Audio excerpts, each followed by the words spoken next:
Donald Trump right now has precisely 0 wins since he's become president again. I mean, you could say the big, beautiful bill, but the reaction of the public to the bill has been terrible. It's hugely unpopular. And so I think all this is weighing on him, and his own mortality is weighing on him, and the Epstein thing is weighing on him, and he just looks like he can't handle it.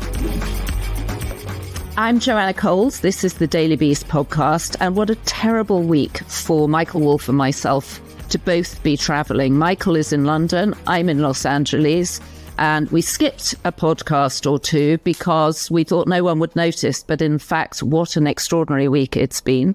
The emergence of Governor Cox this morning with his press conference, and of course, a terrible week for President Donald Trump, who's emerged with a strange, droopy mouth, terrible job numbers, heckled at a restaurant the first time he steps outside the White House, and of course, the awful, untimely death of Charlie Kirk, the young conservative.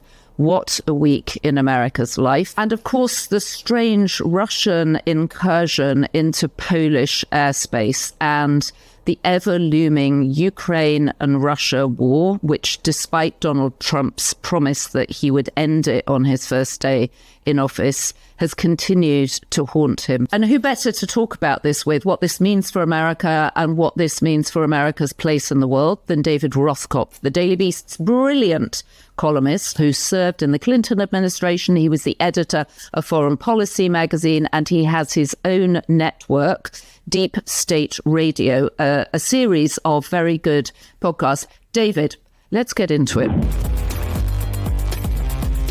David Rothkopf is with us. David, you've written some excellent columns for the Daily Beast this week. Thank you. What an extraordinary week, and actually a terrible week. It's just been such a bizarre week for him. And then we see Donald Trump cheering away at the Yankees and on the sofa of morning television at Fox News today. What do you make of all this? Can you contextualize this week for us? Well, first of all, I don't think Donald Trump can take many more weeks like this, because among the things he didn't mention, there was this shot of him and he looked like he had just had a stroke, this picture of him. The droopy mouth. Right. And last night at the Yankee game, he disappeared for 55 minutes. He went out of the room and disappeared. And, nobody's sure about that. But he's looked fragile throughout the week. When he was at that restaurant in Washington and he started being heckled, he looked panicked. He pushed himself up against the wall. He held himself still. He wanted to get them out. He just didn't look like he could handle it very well. I think he was really shocked by the murder of Charlie Kirk. I feel like he felt close to him, and that was part of it. But I also think Trump has a morbid concern for his own health. I think he's afraid of assassination. I think he feels there's... and rightly so, right? I mean, he very nearly got assassinated last summer, not once, but twice. Well, that's right. And we're also living, as many people have noted this week, in a period of political violence where, each week there is some new story, whether it's some guy shooting up the Center for Disease Control or this Minnesota legislator and her husband getting assassinated, or, et cetera, et cetera. So, but I'm just saying Trump seems stressed out by it, and he seems older with each passing week. And you can even see it with, for example, the Russian drones flew into Poland, and he's handled it badly from a foreign policy perspective. But you can also see sort of that he's like, oh, okay, well, this will work itself out. It's like he doesn't have energy to deal with Gaza anymore, energy to deal with Ukraine, or energy to deal with the Congress anymore. Perhaps that's normal. He's a 79-year-old guy. He's going to be 80th on his next birthday. But I would say if I was Trump's family, I'd be worried about his health. Well, let's just talk about him and his relationship with Charlie Kirk, because I agree that, I mean, first of all, it was a shocking death to everybody, right? Not just Donald Trump, but for Trump, who had himself a brush with, as we said, not one, but 2 assassination attempts last year. I wondered if it had triggered something for him. I mean, we have no idea if he's ever suffered post-traumatic stress disorder from what was a close shave with death. We know he went straight into the RNC after that, and he seemed buoyed up by it. But sometimes PTSD takes months or years to actually bubble to the surface. Yeah, I think that's true. And I mean, the whole story of the assassination attempt last year was kind of weird. And, was he shot? Was he not shot? What hit him? Why didn't he go to a doctor? And all that, there were legitimate questions about it, but clearly it impacted him deeply. Yet there was something else that came out about all of this that I think is interesting, because most of the commentary has been, from the right, well, this must have been somebody from the left, and Trump fanning the flames of that.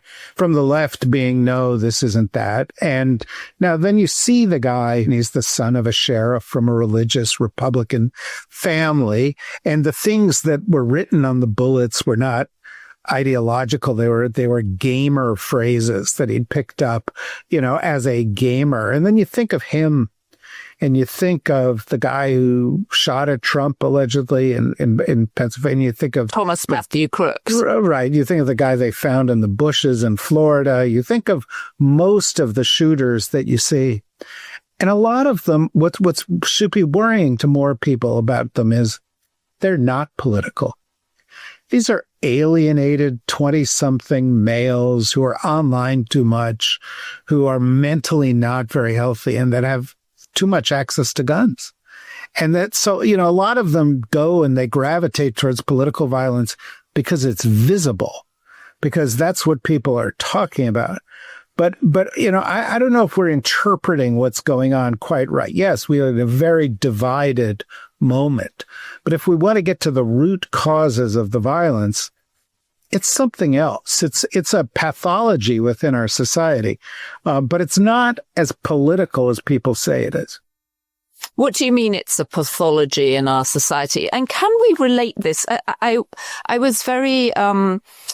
was actually very heartened by Governor Cox at the press conference this morning when they announced the arrest of Tyler Robinson. I thought, he went through his usual spiel of explaining that they'd got the alleged guy. And then he came back and talked about how this could be the end of a dark moment, or it could be the beginning of an even darker moment.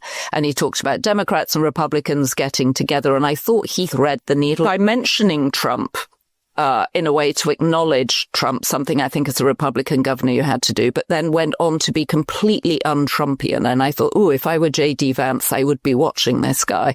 This is a candidate Cox emerging. But he referred to the 60s. He said he was born in 1975, but he grew up understanding that the 60s had been this incredibly dangerous decade. We had 3 assassinations, obviously JFK, then his brother RFK, and then Martin Luther King. Can you put this in a sort of historical context? And I'm not suggesting you're so old as to remember that. I'm sure you were. I think you were born in the 80s, David. I think you were born in the 80s.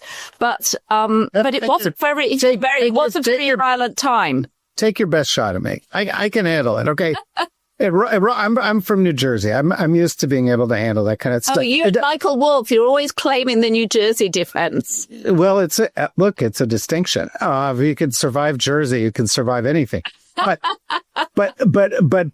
in terms of this, because you asked 2 questions effectively there. I think I asked 3 or 4 questions. Well, let me just break it into 2 parts. As far as the pathology goes, I'm not a shrink. My daughter's a psychotherapist, and I've learned something from her. And, I think one of the things that we understand about pathologies is there are many contributing factors. The fact that we're country that's got more guns than people, and we're the only developed country like that. We have a unique set of challenges to our society, and 50,000 people or 40,000 people dying every year of gun deaths. That's a part of it. I think it's 100,000 die a year from gun deaths. Well, I think that may be our victims, but I don't know. You may be right. But the point is this: higher than any other developed country by a lot. Why? Because there are 100 million more guns in the country than there are people. So that's one thing. I think another thing is that we do have a lot of people who are alienated, disconnected, victims of being online too much, and we totally underserve people with mental health in the United States. We don't provide them with mental health care, money, and so on and so forth. And then there is this culture of violence, which sort of connects to your other question, where our political dialogue has been infused with violence. It was just a week ago, the president was, positioning a meme of himself saying, he was going to go to war with Chicago. He uses the language of war. He changed the name of the Department of Defense to the Department of War. The only thing Pete Hegseth likes to talk about is lethality. And, Trump is talking about, the left as being violent lunatics and so forth. And so that contributes to the pathology in this country.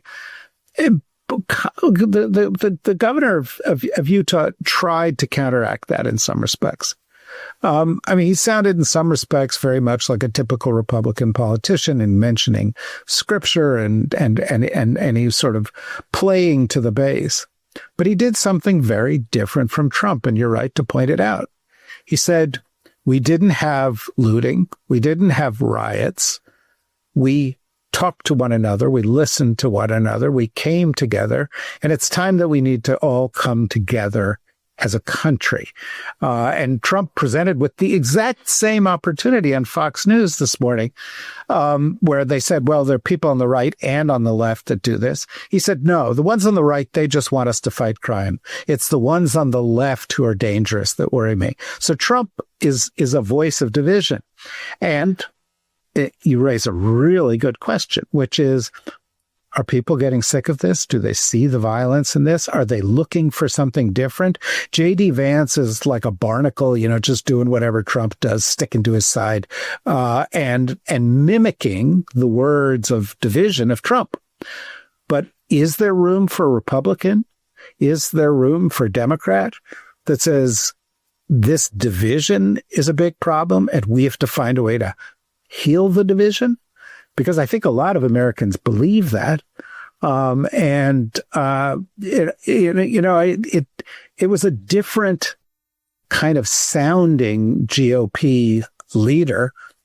And it was encouraging. I think one can take some hope from that, because surely we have a problem.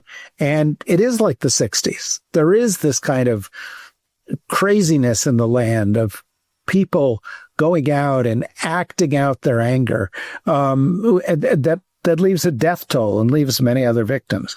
Well, and the rhetoric is amplified by social media, right? Which there wasn't in the 60s. Do you think that? Well, what do you think China and Russia are thinking as they look at this? They couldn't be happier. What they're seeing is the United States, their principal rival, the principal counterbalance to their power, getting weaker and weaker with each passing day. They see the president of the United States embroiled in a sex scandal. They see the president of the United States aging and not handling it. They see the president of the United States without any expert advisors bumbling his way through global affairs. They see the U.S. economy, which for most Americans is the big story of the week. Prices are going up. It turned out, we also learned this week that we actually created 1 million less jobs than we thought we had. The economy could be heading for stagflation, kind of a condition that's bad for everybody, but nobody knows how to solve it. And they say, well, they're falling behind. Xi Jinping, meanwhile, having big parades, having summits, gaining power. Putin tests Trump. Every couple of weeks he tests Trump. This incursion into Poland was a test of Trump. And every single time Trump fails the test. Or he succeeds from Putin's point of view. But even today on Fox News, he was like, well, the Poles shot down the drones. That's why they landed in Poland. And you go like, holy mackerel. Are you kidding me? That's the problem. If they had only not shot down the drones, and there were scores and scores of drones. And he's like, well, it could have been an accident. They may not have meant for it to be there. And immediately the polls are like, no, they mean for it to be there. And, finally, the problem with that is, why are the Russians are testing for a reason. The reason is they want to see where they can advance next. If they do advance next, whether we are engaged or not, and they're likely to advance because of our own weakness, there is going to be a war on a scale that no one has seen for 80 years. And the weakness of the American president, like the weakness of appeasers that came before him, and that's what he was doing on Fox News this morning. It looked like a morning chat, right? But he was appeasing the Russians. That could lead to consequences that will make us forget everything else you've talked about in the course of this pot.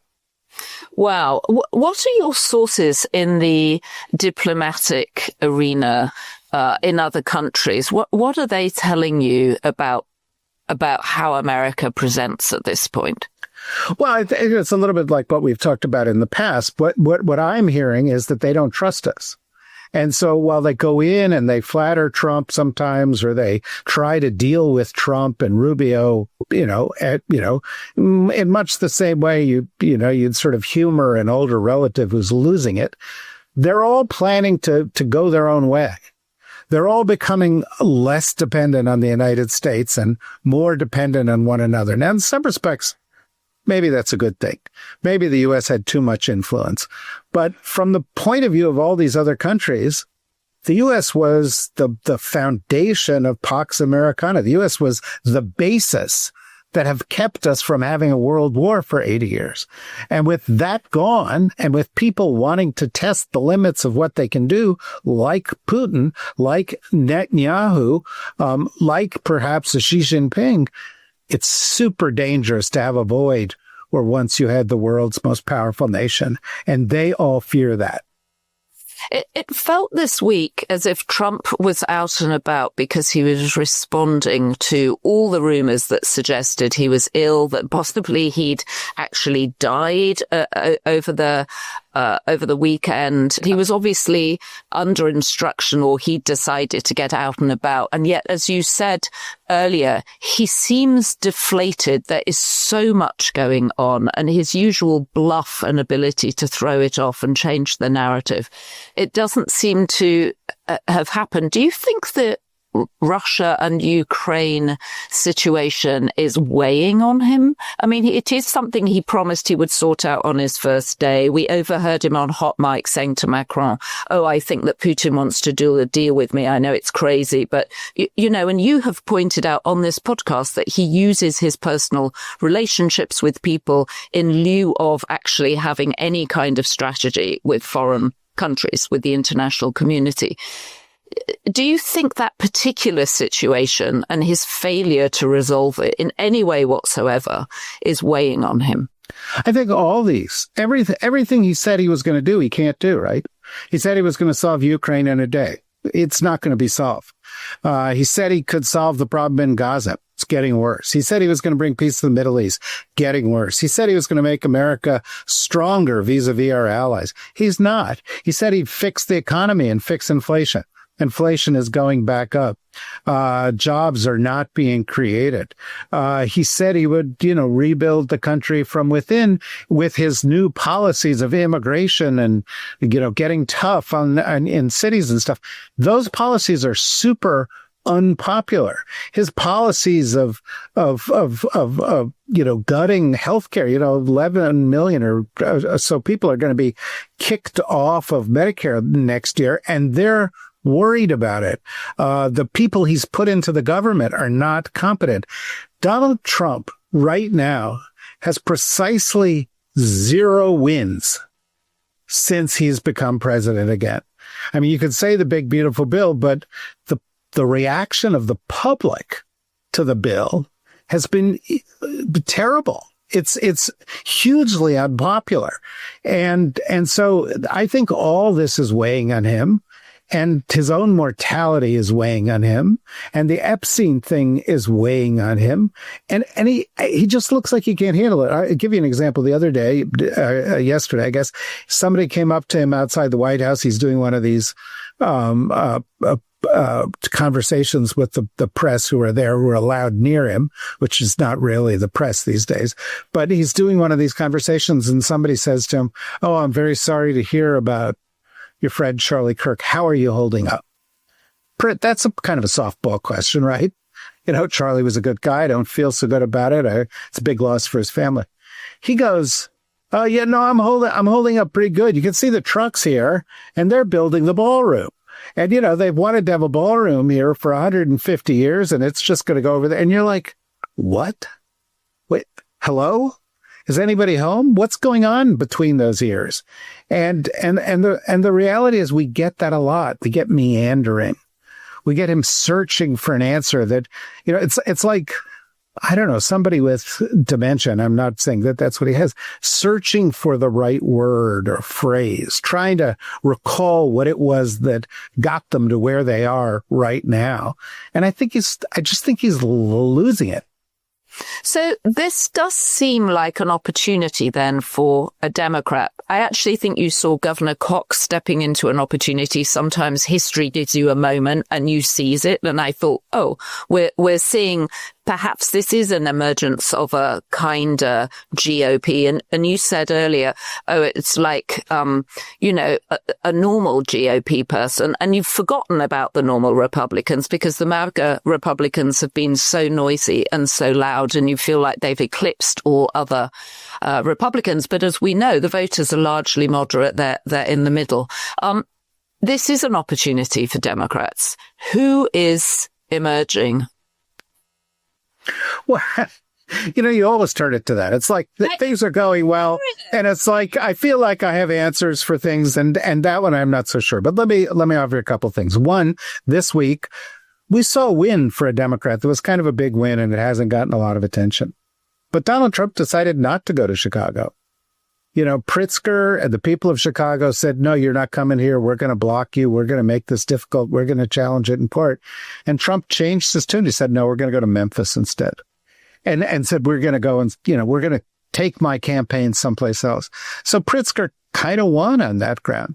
You've also started to see that some of the Democrats who are new voices, like Mamdani in New York or the mayor in Boston, who are seen as progressives, are doing better and better. She won a big victory in Boston against the others, and then the Kraft son stepped out of the race. She's a rising star.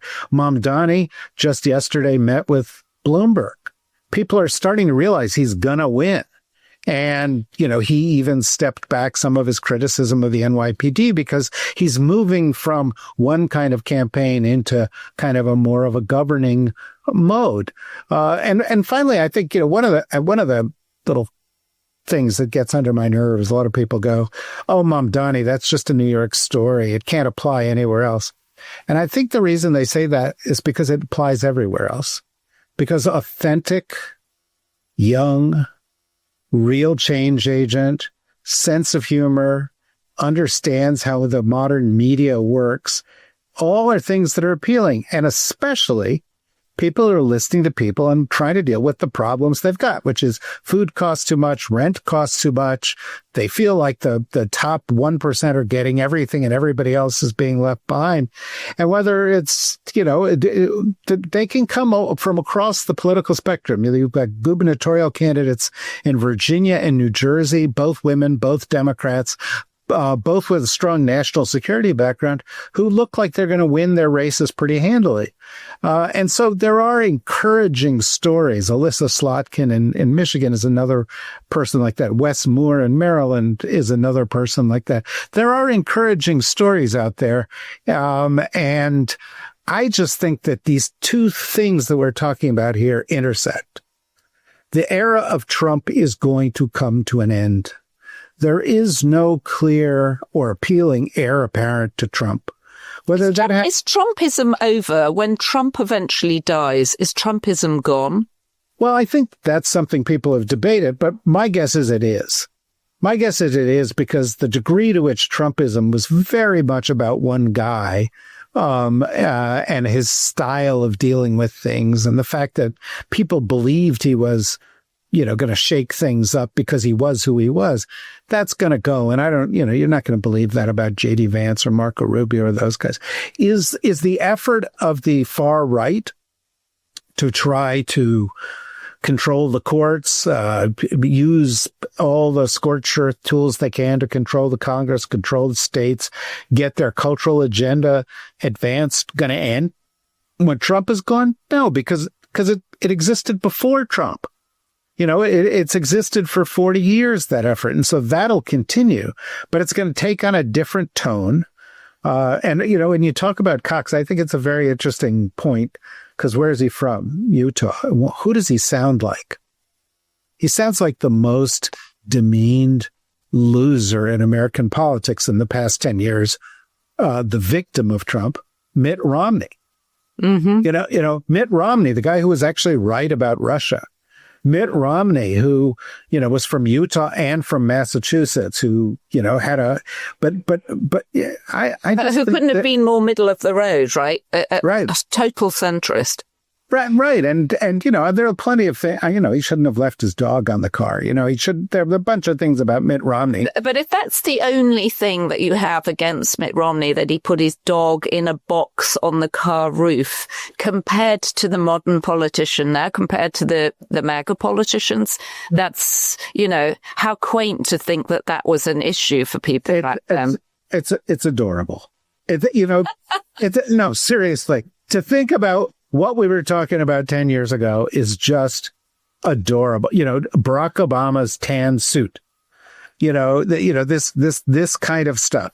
It's just adorable. But there was a pernicious subcurrent. Mitch McConnell was around. Dick Cheney was around. Leonard Leo was around. The Koch brothers were around. There were things happening that led us to this point. The question is, I don't think Trump's going to go away and we're going to flip the switch and it'll be a whole new America. But the question is, what's the trend line? And are we moving back a little bit towards civility, back a little bit towards substance, back a little bit towards public service again as being a principle we like to see guiding, our people in high office? And I think the signs are that's quite possible. Well, I liked Cox's message about get off your phone, go out into the community, do some public service, hug your friends. Feel the grass. Feel the grass. I thought all of that was a very positive message, and it was surprising to have a Republican politician say something like that because we've moved so far. But I thought there were two things that seemed very symbolic. One, the paving over of Jackie Kennedy's Rose Garden, just the metaphor of that. And then the other was that at the restaurant where he got heckled, I thought that Pete Hegseth, Marco Rubio and J.D. Vance looked embarrassed for Trump.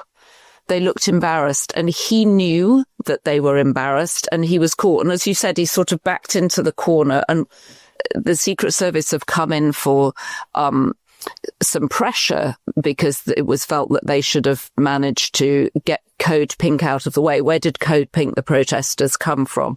But there was something in that moment that I thought was very telling.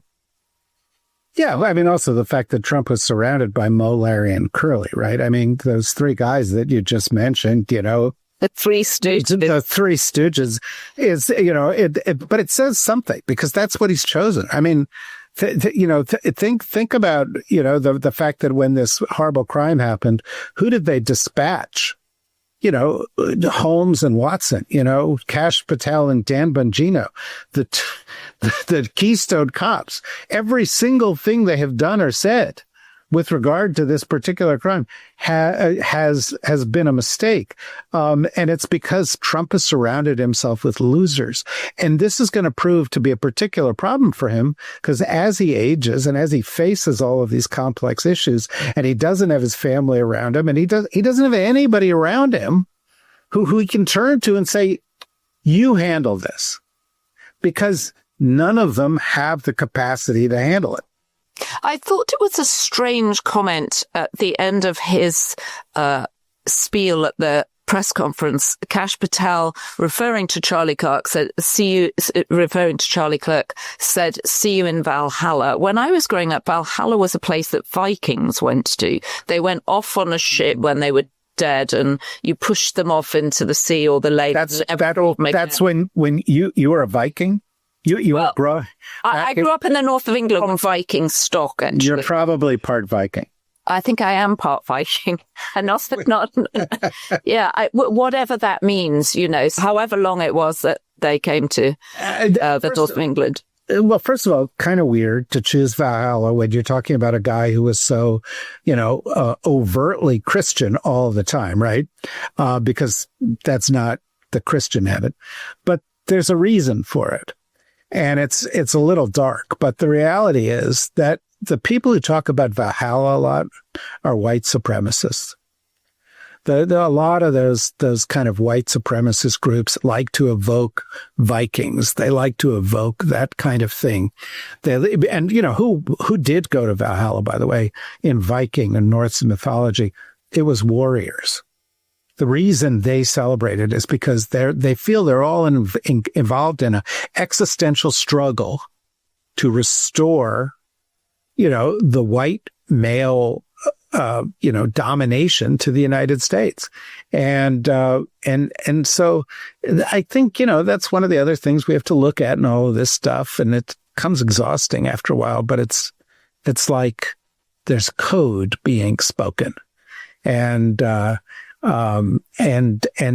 the story, somebody's always trying to twist the story a little bit to suit audiences, and Kash Patel was trying to do that. And I think Governor Cox saw that, knew that, and seized back the narrative. Anyway, I see candidate Cox emerging in an unexpected, an unlikely way. I'm sure he's going to be very happy to have the Viking vote from Northern England behind him. Okay, David Rothkopf, it's always good to talk to you. Thank you for shedding some wisdom and some light on what has felt like a very dark week. And we will come back to you again and again for more wisdom, please. And I always like to come back because I enjoy the conversations.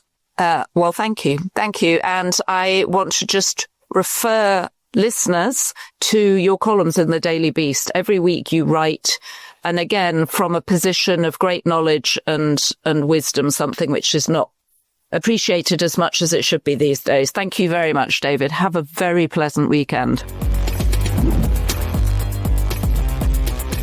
Who better to unpack a very complicated week like this than David Rothkopf? He brings such wisdom and insight and perspective to everything he talks about. And what an extraordinary week it was. A terrible, untimely death, and clearly the emergence of a new Republican candidate in Spencer Cox. If I were J.D. Vance, I would be very nervous indeed that there is an alternative to Trumpism.